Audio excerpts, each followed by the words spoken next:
Gary, is it fair to say that was 3 points dropped today? I think in the full course of the game, I would have said a draw was a fair result, so I'd say a point, but when you're 2-0 up and you lose 3-2, it is 3 points dropped. I think that, I think St Mirren, to be fair to them, they created a few chances before they got their comical first goal.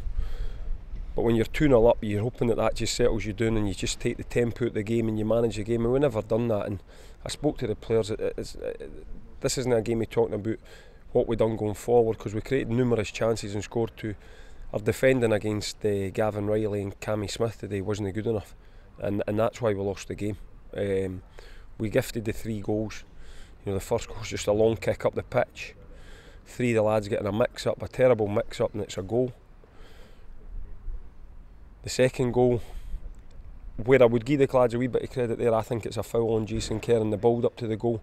The ref doesn't need to get it, and because Darren's been booked for kicking the ball away, he can't take the guy out and just take a yellow card and stop him going through, and he's right through in our goal.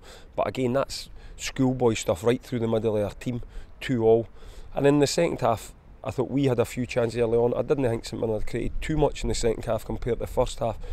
We gave the guy a free volley inside the 6-yard box. So the goals that we've given away, you can't hide for that. If you've got to concede goals like that, you can't win games of football. And it's especially disappointing when you're 2-0 up to then go and lose the game 3-2. It was a great start as well, 2-0 up within 6 minutes. Yeah, no, it was. But listen, whatever I say, it's my own personal things is, and although it happens, is when you're 2-0 up, it's a dangerous scoreline. You shouldn't be losing 2 goals by half time. I'm not saying you didn't lose the game, because it happens. Teams come back and they win. But if you're 2-0 up with only 35 minutes to go, you should be getting to half time at least in front. And we never. And in the second half, the Stein was taking out the game. We were probably had the better chances in the second half, and then we gave away a Mickey Mouse goal for a corner. And the players know that. I'm not happy with the defender in general today. It wasn't good enough. The attacking play was fine. Scored 2 goals, but if we're going to get goals away like that, we're not going to make the playoffs. It's been a kind of similar story all season, where they get it right at one end and don't get it right at the other. No, today the defensively weren't good enough. I've came on here and gave a lot of stats to the back 4 and the goalie about clean sheets and blah blah blah. Wasn't good enough today for the defence. So they need to take that criticism and bounce back for it. It can't always be praise that you get when you get, and you do have poor games. And today I thought, that's probably as bad a game as Jason's had since he's been at us. And I don't think Darren was at his best neither. So when your 2 centre-halves aren't at their best, and Riley had a good game and Cammy Smith had a good game, it's always going to be difficult, and that proved to be decisive, that we didn't contain their front players. And as you say, you can't beat your best or not beat your best against the league leaders. No, listen, credit to St Mirren, 2-0 down, teams can throw in the towel a wee bit, or you can get at them and get that 3rd or 4th.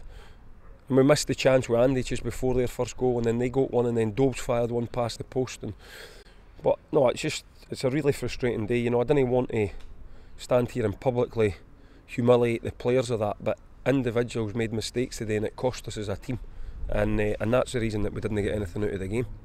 And if they know, like against the league leaders, but if there's any positives to be taken from the game today, is that you did kind of match them most of the game. There wasn't much between the two teams. No, there wasn't, but I think it shows that frustration shows how well we're doing as a group, because if you're being honest with the budgets that they've got and the size of the squads that we've got, we shouldn't be competing with Dundee United and St Mirren.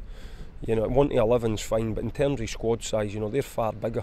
Their St Mirren just went and bought a lad for Livingston and stuff like that. So the lads have done, we're coming up to Christmas, so the lads we've done okay, but it's very difficult for me to be positive today when we've been 2-0 up and then lost the game 3-2. But it's a sore one for me to take. It's come Christmas Day I'll be all right, but now Christmas is the last thing that I feel like, and I'm sure the fans and the players are the same, because we had a really nice Christmas present in our hands and we threw it away. Obviously, you have to mention Stephen Dobie, 100 goals for the club. Yeah, it is. I'll probably speak about that more and later. It's difficult to heap praise on somebody, but it's a great achievement in very few games. And his finish was different class, and he set up Kano, and he had another 3 or 4 shots on effort. So you know what you get for Stephen in attacking sense, and no, it's a well done for everybody at the club to him. Although I'm pretty sure he'll not feel like celebrating 100 goals for the club tonight. Obviously, the thought is very much on this game, but it's Falkirk up Yeah, next. we'll have to wait. We've got to, Kai looks as though he's got to be out for a number of weeks. Jordan's ankle's like a balloon.